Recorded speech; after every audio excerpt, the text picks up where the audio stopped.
Hello friends, welcome back to my YouTube channel. நேற்றிரவு நான் போட்ட வீடியோலையும் இன்னைக்கு early மார்னிங் போட்ட வீடியோலையும் இன்றைக்கான தங்கம் விலை அதிகரிக்க வாய்ப்பு இருக்குன்னு சொல்லியிருந்தேன். பர்டிகுலர்லி மார்னிங் போட்ட வீடியோவில் இன்றைக்கான தங்கம் விலை 11,700 தாண்டுவதற்கான வாய்ப்புகள் மிக மிக அதிகம்னு சொல்லியிருந்தேன்.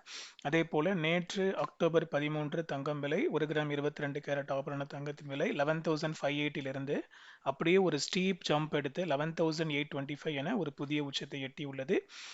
இதன் மத்தியில் நாளை அக்டோபர் 15 தங்கம் விலை அதிகரிக்குமா குறையுமான்னு பார்க்கலாம். அதுக்கு முன்னாடி என்னுடைய சேனலுக்கு இப்போ தான் நீங்கள் ஃபஸ்ட் டைம் வந்திருக்கீங்கன்னா சேனலை சப்ஸ்கிரைப் பண்ணி பெல் ஐக்கன் ப்ரெஸ் பண்ணி வச்சுக்கோங்க. அப்போ தான் நான் போடுற ஒவ்வொரு வீடியோஸ் நோட்டிஃபிகேஷனில் உங்களுக்கு அப்டேட்டாக ரிசீவ் ஆகும்.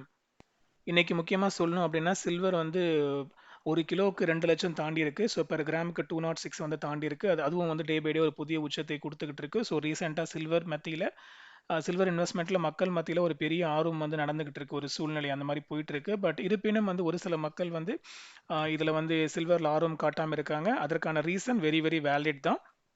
ஸோ நிறைய பேர் சில்வர் பற்றி கேட்குறனால ஃபிசிக்கல் சில்வர் பற்றியும் ETF பற்றியும் கேட்குறனால அதை குறித்து நான் ஒரு டீட்டெயில் இன்ஃபர்மேஷன் நான் வருகிற வீக்கெண்டில் நான் போடுவேன். ஸோ நீங்கள் இப்போவே அதற்கான நேரத்தை ஒதுக்கி வச்சுக்கோங்க. நிச்சயமாக அந்த வீடியோ உங்களுக்கு யூஸ்ஃபுல்லாக இருக்கும். அண்ட் ரீசெண்டாக இப்போ தான் நீங்கள் வந்து சில்வர் ETFக்குள்ளலாம் என்ட்ரு ஆகிறீங்க அப்படின்னா please analyse it before investing. ஏன்னா வந்து ரொம்ப ரொம்ப முக்கியமாக நீங்கள் அனலைஸ் பண்ணணும். Expense ratio, exit ratio, platform fees, அது மட்டும் இல்லாமல் ஃபிசிக்கல் சில்வர் வாங்கினா அதற்கான ரீசேல் வேல்யூ என்ன, பியூரிட்டி வாங்குறீங்க, எந்த கடையில் வாங்குறீங்க, அதோட மேக்கிங் சார்ஜஸ் என்ன, நிறைய தெரிஞ்சிக்க வேண்டியது இருக்குது. சும்மா எல்லாருமே இன்வெஸ்ட் பண்ணுறாங்கன்னு குருட்டம்போக்கில் வந்து அவசரப்பட்டு ஒரு பேனிக்கான ஒரு பையிங் அண்ட் செல்லிங் நீங்கள் பண்ணாதீங்க.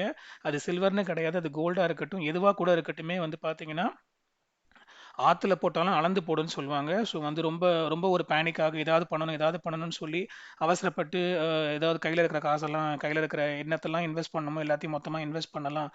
வந்து நம்ம லோன் எடுத்து இன்வெஸ்ட் பண்ணலாம். அப்புறமேட்டுக்கு வேறு ஏதாவது இருக்கிற பொருளை விற்று இன்வெஸ்ட் பண்ணலாம். அந்த மாதிரிலாம் வந்து ஒரு பேனிக்கான ஒரு பையிங் அண்ட் செல்லிங் நீங்கள் பண்ணாதீங்க. நிதானமாக ஆராய்ஞ்சு வெயிட் பண்ணி அனலைஸ் பண்ணி உங்களுடைய ரிஸ்க் ஃபேக்டர்ஸ் எல்லாம் நீங்கள் தெரிஞ்சுக்கிட்டு அதுக்கப்புறம் பண்ணுங்கள். ஏன்னா வந்து பார்த்தீங்கன்னா கோல்டு வந்து இன்க்ரீஸ் ஆகிட்டு இருக்கு. I accept that. பட் ஆனால் கோல்டுக்குமே ஒரு ஷார்ட் ஃபால், ஒரு டவுன் ஃபால் இருந்துச்சு ஹிஸ்ட்ரியில். அது வந்து மறக்க முடியாது. உங்கள் எல்லாருக்குமே அது தெரியும். அதே மாதிரி சில்வரும் கூட வந்து பார்த்தீங்கன்னா கோல்டை கம்பேர், ரெண்டுமே வாலடைல் தான். ஆனால் சில்வர் வந்து பார்த்தீங்கன்னா கோல்டை கம்பேர் பண்ணும்போது இன்னும் ஹெவி வாலடைல். ஸோ அது வந்து விழுந்துச்சுன்னா எப்படி இவ்வளோ ஃபாஸ்ட் ஆகிறதோ அதை விட ரொம்பவும் வந்து இறங்குறதுக்கான வாய்ப்புகள் இருக்குது. கோல்டு வந்து பார்த்தீங்க அப்படின்னா அதுவும் கூட இறங்க சான்சஸ் இருக்குது. பட் ஆனால் வந்து சில்வர் கம்பேர் பண்ணும்போது கோல்டு ஓரளவுக்கு நம்மளுக்கு ஒரு ஸ்டெபிலிட்டியை கொடுக்கும். பட் சில்வர் அப்படி கிடையாது. ஸோ எதுவுமே மார்க்கெட் வந்து நம்மளுடைய கையில் கிடையாது. எது வேணால் எப்படி வேணால் மாறலாம். அதுக்கான இருக்கிற எல்லா அமௌண்ட்டையும் கொண்டு போய் வந்து ஒரு அனலைசிஸ் இல்லாமல், ஒரு ரிஸ்க் ஃபேக்டர் இல்லாமல், அவசரப்பட்டு ஆர்வ கோளாறுல ஒரு பேனிக்கான நீங்கள் வந்து அந்த மாதிரி இன்வெஸ்ட்மெண்ட் பண்ணாதீங்க. ஸோ யூ ஜஸ்ட் அனலைஸ், உங்களுக்கு ரிஸ்க் ஃபேக்டர் என்னவோ அதுக்கேற்ற மாதிரி நீங்கள் இன்வெஸ்ட் பண்ணுங்கள். அனலைஸ் பண்ணிட்டு பண்ணுங்கள். ஸோ இன்றைக்கி வந்து பார்த்தீங்கன்னா 24 கேரட் வந்து 12,900க்கும், 22 கேரட் 11,825க்கும், 18 கேரட் 9,770க்கும், அண்ட் சில்வர் வந்து பார்த்தீங்கன்னா 206க்கு வந்து சந்தைப்படுத்தப்பட்டிருக்கு. எல்லாமே ஆல் டைம் ஹை தான். ஸோ இதன் மத்தியில் நாளைக்கான தங்க விலையில் ஒரு சிறு இறக்கம் இருப்பதற்கான வாய்ப்புகள் இருக்குது. ஸோ இன்றைக்கி பார்த்தீங்கன்னா 200 per கிராம் 245 per கிராம் வந்து 22 கேரட் இன்க்ரீஸ் ஆயிருக்கு. ஸோ ஆல்மோஸ்ட் வந்து 1 லட்ச ரூபாய்க்கு நெருங்கிடுச்சு. இன்னும் கொஞ்சம் தான் இருக்குது ஜிஎஸ்டி இல்லாமல். ஸோ இதன் மத்தியில் நாளைக்கு ஒரு சின்ன ட்ராப் பார்த்தீங்கன்னா ஒரு ட்ராப்ன்றது ஒரு 11,825லேருந்து ஒரு 11,780, 760 அந்த மாதிரி போகலாம். பொறுத்திருந்து பார்ப்போம்.